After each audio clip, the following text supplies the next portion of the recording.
Hi everyone, it's Sue here and so happy to be going over this course with you, rounding out the edges, making sure that everybody is sure of what is expected and when things are due and what kinds of foci we'll have in the course. I hope you find this really helpful, and at any point, please reach out to me. I'd be delighted to answer questions you have, to meet with you by Zoom, so have a video conference or Skype or by phone. But at any point, please feel comfortable reaching out and I will be happy to answer any questions you have. So this is just an opportunity for me to really go over the course and let you know when things are due, what kinds of things are due, and where you may find them in that Blackboard shell. Okay, so let's make this take full screen. And start with what kinds of readings you have. There are always, for most weeks, you'll find chapter readings, but additionally you'll find research articles, other kinds of readings, sometimes YouTube video or other things. There's 2 textbooks for this course, Nursing Research in Canada, the 4th edition, and Reading Research, 6th edition.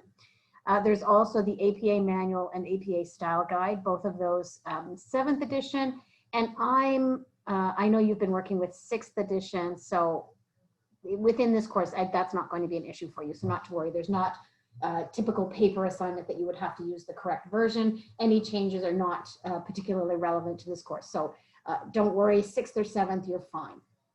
And again, always look for those additional readings listed in the syllabus. So when you find the syllabus or the very helpful Course at a Glance document, that will tell you what the readings are for each week, and you'll be able to then move to complete those. Critical, right? When are what are the assignments? When are they due? When are there exams? And what kinds of other assessments? So I'm going to start from the bottom and work my way up. And we have a final exam at the Christmas exam period. We do not have a date for that yet because that's up to the registrar's office to book it. But it will be worth 35%. It'll be multiple choice, and you'll be required to use Respondus lockdown browser with webcam, and you've been using that for other courses. You also have a midterm exam. Good news again, all multiple choice. That's going to be open for several days, and we've decided to do that within this course to really give you an opportunity to work around your schedules. It opens at 9 a.m. on October 20th, and it closes at 9 a.m. on October 23rd. So a full 72 hours. It's all multiple choice. It's worth 20% of your grade. Oh, and just to make the point, so the midterm exam, I've got another slide later, I'll tell you about it, is, excuse me, modules 1 to 5. The final exam is cumulative, so it's equitable. There are also 2 different submissions in this course. There is, at the very top here, critical appraisal of the literature. What you'll find is a template, and I'm going to talk about that in a minute, in which to complete what's called a critical appraisal. Critical appraisal is a process by which we ask a question, research the question, so we develop a good search strategy, determine what articles may be most relevant, and review those articles and come up with an understanding of if there is an answer to that question. That critical appraisal of the literature, and this year is quite new because we've made a template for you to complete, which is I think much easier than a traditional paper, and will be advantageous because it's more specific about how long each section should be and the weighting for each section. That is due November 15th, and it's worth 25%. Now, there was an error, if any of you remember, an error in the syllabus and Course at a Glance, a little bit of a variation there. So anyone who would like to hand it in up to and including November 22nd, you can do that without asking for an extension. Official due date, November 15th, hand it in up to the 22nd. You do not have to ask me for an extension or let me know. And then finally, there's the contribution to the community of learning. That's really important because when we're learning online, it's so essential that you engage with the material and with each other. So this year, all of you have been placed into small groups, and in this course, typically you have, but you're all placed into small groups. And there are 4 different times when, as a small group, you write a response to a required posting. There'll be rotating leads. So you're in groups of 4. You rotate through being a lead for each one of you for one of those times. And you summarize, the leader summarizes everybody's ideas and posts your group response to the large group discussion board. So the discussion board that is on the main page. The 4 due dates for that, and again, in the next few slides, I'm going to talk about it, are September 27th, so coming up next week, October 11th, November 1st, and November 22nd. The weeks following those synthesis postings, so the postings that are created by your group, it's up to you as an individual to go back in and respond to 2 other group postings, so 2 postings by the other groups.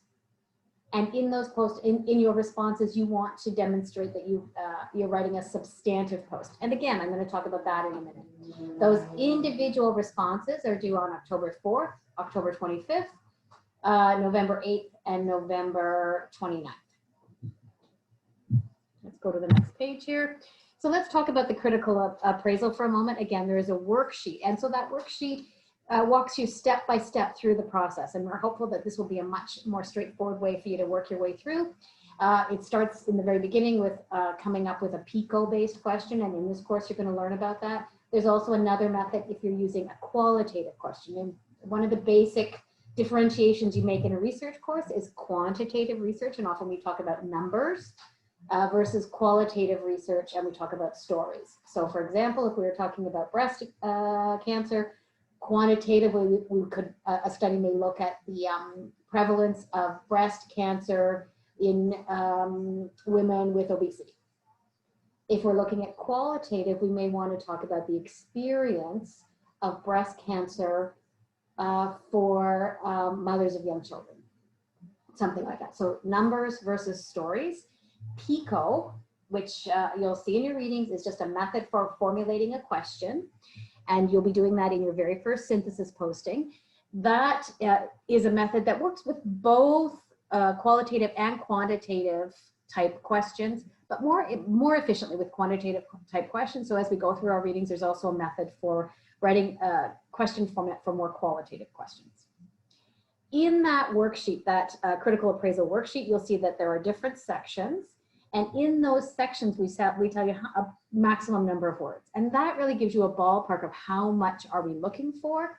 We also give you the scoring. If something is worth, it's worth, I think, 100 points in total. Something's worth 5 points, worth 10 points, worth 20 points. So that tells you how much of the weighting belongs to each section, so you have a good understanding. A couple of hints here, because I know students often struggle with saying, I don't know what kind of question to come up with. And that really is going to be up to you. One of the things that's really helpful is to look at the work you're doing in this first synthesis posting around PICO, developing a PICO question and getting feedback around that, and working with your small group. So working with your small group around feedback.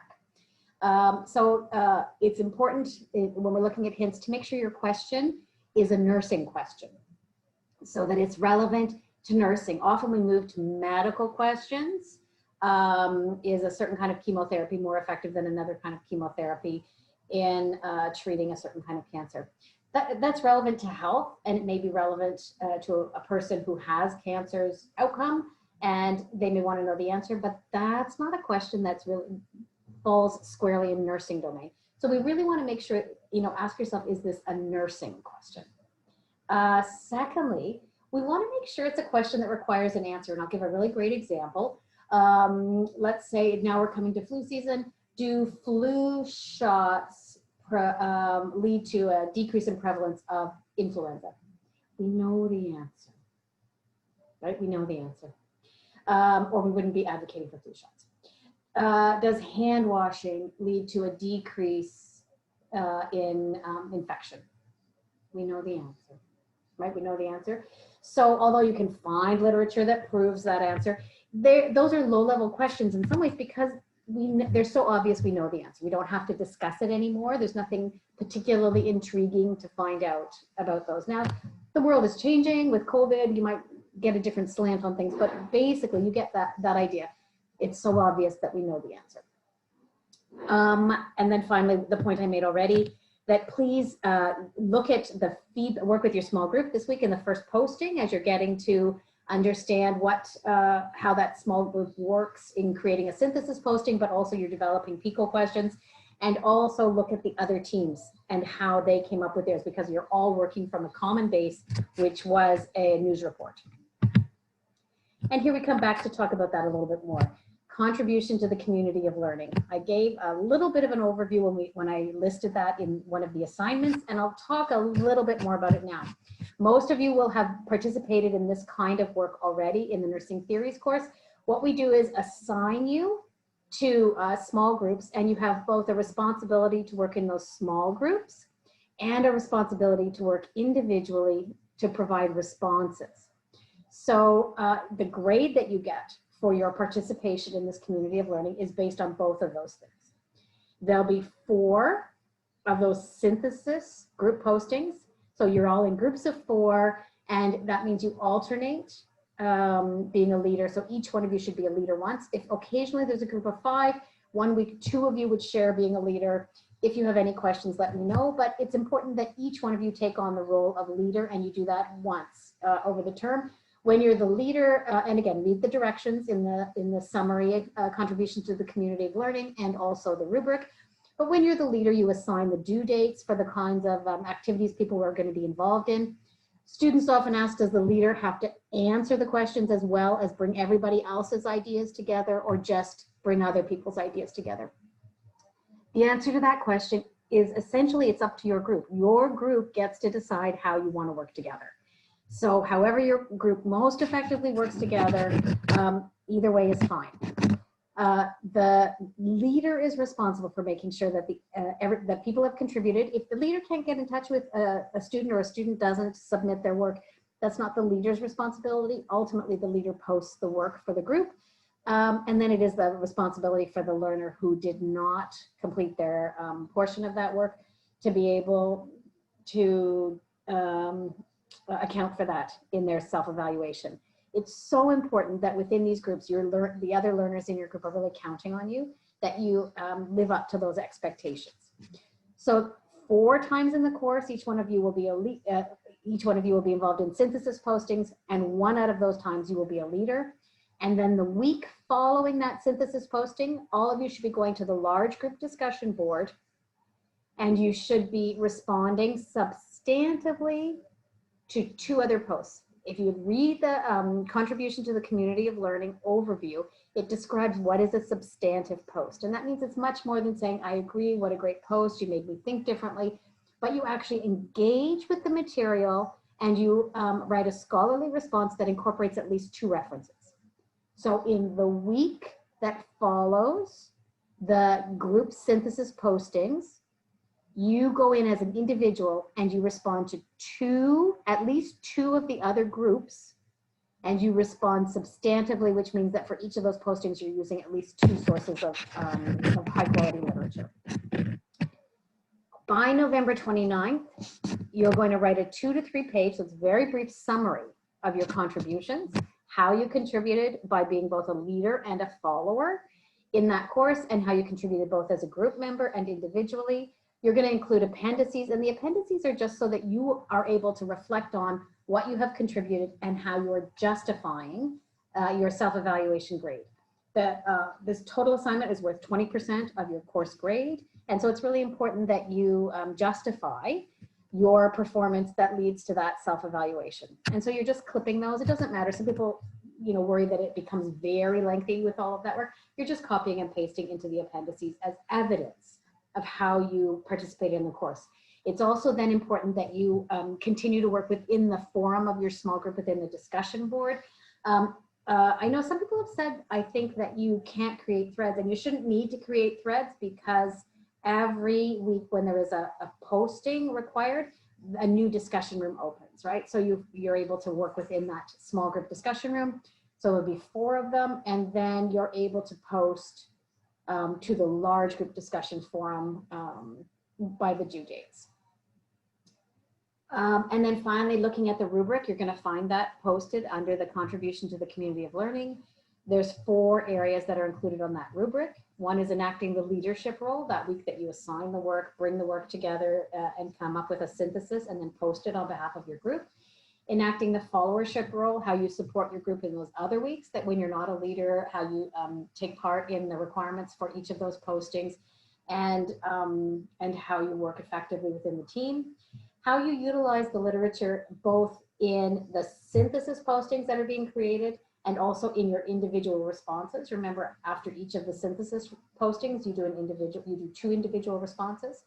And this idea of substantive engagement in those response posts, right? So that substantive engagement, which means you're thoughtful in really interacting with the ideas presented and respond in a scholarly way, utilizing resources that really promote everyone's thinking and learning. And here's our example. The synthesis posting number 1 that everyone's going to be working on is a situation here where it says you're an RN, you're working your 4th 12-hour shift in a row, you finally have a chance to step off for break, and I know everyone knows what that feels like. You just need a moment to yourself. So you decide to go to the library in the hospital, have a cup of coffee, and sit for a few moments. And to pass the time, you look through an old newspaper and you see an article from April 2020. And there is the link to it. And so reflecting, imagine it's you and your small group, reflecting on the information that was presented just a few months ago. Remember, this is only April. You decide to apply your newly acquired research skills to find out for yourself where the evidence lies. And this is in relation to COVID. As COVID has developed and it's emerging right in front of our eyes, and research is just really expanding exponentially, we've decided to create COVID-based post requirements for each of the 4 postings. So they're not the same at all, but they have that theme. So you're going to look for the evidence. And so looking at this article, I'm not asking you to develop what is the question. You're going to read the article, and amongst your team, you're going to come up with 3 questions. What 3 questions emerge from the description of the situation they're providing? Is it questions about PPE? Is it questions about transmission? A whole bunch of things can come to mind. Amongst your team, come up with 3 areas of interest. Right? So what's interesting? What do I want to know? When I'm looking back at April 2020, what were they saying in April versus what have we learned since then, right? So May, June, July, 4 short months. What have we learned? Come up with 3 areas of interest and write a short summary of what those areas of interest are based on your brainstorming from reading that article. Okay, going to read the article. Going to come up with 3 areas of interest, and you're going to write that just in regular language, sentences. I'm really interested in understanding the development of research outcomes associated with the effective use of PPE or whatever it might be, right? So you're going to come up with that a short summary of each of those 3 areas of interest. And then you're going to go back and say, okay, I've got these 3 areas of interest. How could I frame them in PICO format? And I'm not going to go over that here because this is just a course overview, but that's in your readings, right? That's in your work that's going to support this. So how do I frame each of those 3 areas as a PICO question? And you have the opportunity to really start to develop those skills of developing PICO questions. And then for each of those questions, you're just going to provide a brief rationale. Why do you think that's an important question? Is it an important question because it's about safety for healthcare providers? Is it an important question because it's about mortality for patients? However, you may come to understand that. And you can draw upon your own professional experiences and your own personal experiences. Thinking this is a really important question because I was called upon to work in a COVID unit and only allowed to use a surgical mask when I was required to go into COVID positive patient rooms and blah, blah, blah. However, so you're going to just describe why that's an important question, right? If it's not an important question, why are we bothering with it? Why would we spend our time looking up something that's not important? So here we go again. You're going to look at that news article. Based on what you read there, keeping in mind that was written in April, you're going to brainstorm what are 3 areas of interest. What are 3 things that come to mind from this article that you'd like to look into more? Write those out just in words, right? A couple of sentences for each one of those areas of interest. And then go back and write them as PICO questions. Develop clear, concise PICO questions based on how you're able to do that from your module. And then go back and provide a rationale. Why is this an important question to see if we can find the answer to? I'm not asking you to find the answer yet, just to identify an area of interest, write it out in lay language, write it out as a PICO question, and then tell me why it matters. And you're doing that for 3 areas of focus. Okay? And then the lead is going to post those. What's interesting about this, and I think why it's going to be helpful for you as you're developing your skills, is that you can see everyone is working off the same article.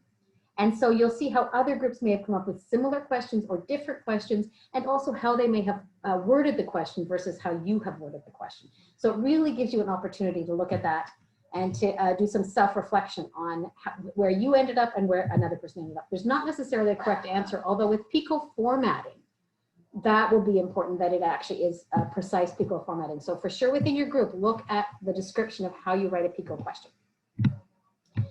And then finally, to go over exams, there is a midterm. It's on modules 1 to 5, worth 20% of your grade, and it's open, as I said, for 72 hours, and you'll need respondents with camera.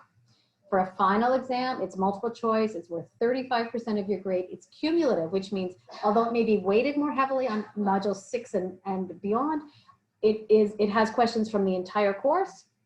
And the date is to be determined. That's up to the registrar. So as soon as we know, we'll let you know. It will be open just for 1 exam writing period. So 1 specific period. So we'll let you know as early as we can. We know that scheduling can be an issue, and as well respondents with camera. So what do you need to look for on the Blackboard site? I know you've all been working with Blackboard for a long time. These are the things to check out, and I bet every one of you has checked every one of them out. The syllabus, make sure you find the syllabus. The course at a glance document, it's on the same, I think it's under general information, but otherwise look on the page that has the syllabus. The course at a glance is actually 2 pages long, but it lists everything on those pages. The focus and the readings and what's due in terms of is there a posting due, is there an assignment due. It tells you when reading week is. Everything is listed in that course at a glance document, just as a reminder for dates. Make sure you keep up with the resources folder. I posted just 1 PowerPoint there. I'm going to post more this week, and I'll try to do some Zoom voiceover for those of you who've requested them. So those will all be, that'll continue to be updated. That I talked about the contribution to the community of learning, and the description of that assignment is posted there on the same page as Course at a Glance. That template or worksheet for the critical appraisal assignment is listed there with the instructions, and also a helpful tool that describes how you can do a critical appraisal. We also will be learning that closer to the time of the assignment, a basic critical appraisal approach. Make sure you have found your small groups. If anyone's having any difficulty finding their small groups, please let me know, and we'll make sure that you've all found them. Or if you're in a small group and members have not been in touch with you, please let me know, and I'll see if I can help you in getting together. And make sure you found that large group discussion board. That's where the synthesis posts go. That's on the home page under discussion. So you're going to find that, and you'll see that there's a place for all 4 of those. I think that is it. So I hope this is helpful, and I trust that you will let me know. And on we go. I can hardly wait to look at your first synthesis post that's coming up.